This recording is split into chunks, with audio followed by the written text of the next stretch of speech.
तो बच्चों, वीडियो शुरू करने से पहले जिन्होंने सब्सक्राइब नहीं किया है, सब्सक्राइब कीजिए, लाइक और कमेंट कीजिए। तो बच्चों, आज हम कक्षा 7 के लिए हमारा पाठ नंबर है 16वां, भोर और बरखा। इसके प्रश्न अभ्यास करने जा रहे हैं। तो इसमें हम सबसे पहले करेंगे शब्द और अर्थ। तो हम शुरू करते हैं। सबसे पहले हमारा शब्द है मोरे। इसका अर्थ है मेरा, रजनी, रात, भोर, सुबह, किवारे, दरवाजा या द्वार। मथत, मथना। जब हम लस्सी बनाते हैं तो दही को भिगोया जाता है तो उसको मथना कहते हैं। इसी में ही हम मक्खन भी निकालते हैं। सुर, देवता, नर, मानव, ठाडे, खड़े होना, कुलाहल, शोर, गौवन, गाय, मह, में, रखवारे, रखवाली, तारे, तारना, बदरिया, बादल, मन भावन, मन को अच्छा लगना, उमग्यो, उमड़ना, मनवा, मन, भनक, सूचना, हरि। ये भगवान के लिए कहा गया है। चहुदिस, चारों दिशाएं, दामिन, बिजली, दमके, चमकना, झर, वर्षा की झड़ी लगना, मेहा, वर्षा, शीतल, ठंडी, सुहावन, सुहावनी। तो बच्चों, ये थी हमारे शब्दार्थ। तो अब इसके हम करेंगे प्रश्न अभ्यास। तो बच्चों, हम इसके प्रश्न उत्तर करने जा रहे हैं। सबसे पहले हम कविता से करेंगे। कविता से में सबसे पहले हमारा जो प्रश्न है वो है, बंसी वारे ललना मोरे प्यारे, लाल जी कहते हुए यशोदा किसे जगाने का प्रयास करती है और वे कौन कौन सी बातें कहती है। तो इसमें हमारा उत्तर है, बंसी वारे ललना मोरे प्यारे, लाल जी कहते हुए यशोदा श्री कृष्ण को जगाने का प्रयास करती है और वे कहती हैं कि पुत्र, रात बीत गई है और सुबह हो गई है। घर घर में लोगों के द्वार खुल चुके हैं। गोपियां दही मथने लग गई हैं। दही बिलोने से उनके हाथों में पहने कंगन की झनकार भी सुनाई दे रही है। देव और मनुष्य भी तुम्हारे जागने के लिए द्वार पर खड़े हैं। तो इसमें हमारा दूसरा प्रश्न है, नीचे दिए गई पंक्ति का आशय अपने शब्दों में लिखिए। तो हमारी पंक्ति का मतलब है लाइन। तो ये हमारी पंक्ति है, तो इसका हमें आशय स्पष्ट करना है। माखन रोटी हाथ मुँह लीनी, गौवन के रखवारे। तो इस पंक्ति का आशय है कि गायों की रखवाली करने वाले श्री कृष्ण ने अपने हाथों में जो मक्खन रोटी पकड़ी है उसे वे अपने मुंह में लेकर खा रहे हैं। तो बच्चों, हमारा तीसरा प्रश्न है, पढ़े हुए पद के आधार पर ब्रज की भोर का वर्णन कीजिए। भोर का मतलब है सुबह। तो सुबह का वर्णन करना है, ब्रज में किस तरह से होती है।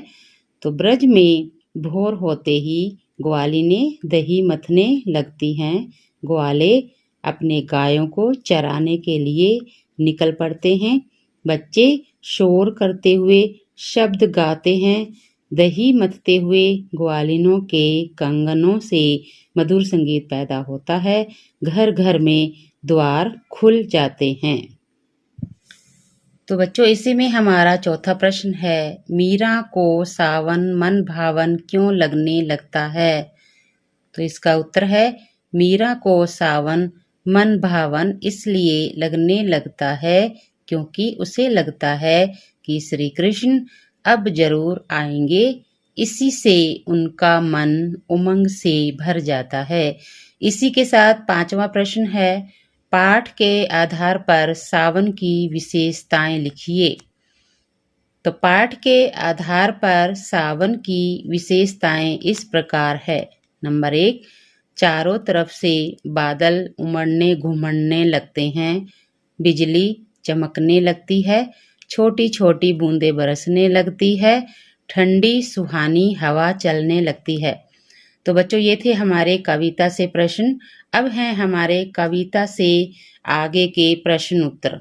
तो इसमें सबसे पहला है, मीरा भक्ति काल की प्रसिद्ध कवित्री थी। इस काल के दूसरे कवियों के नामों की सूची बनाइए तथा उनकी एक एक रचना का नाम लिखिए। तो इसमें हमारे कवि हैं तुलसीदास जी, इनकी रचना है रामचरितमानस।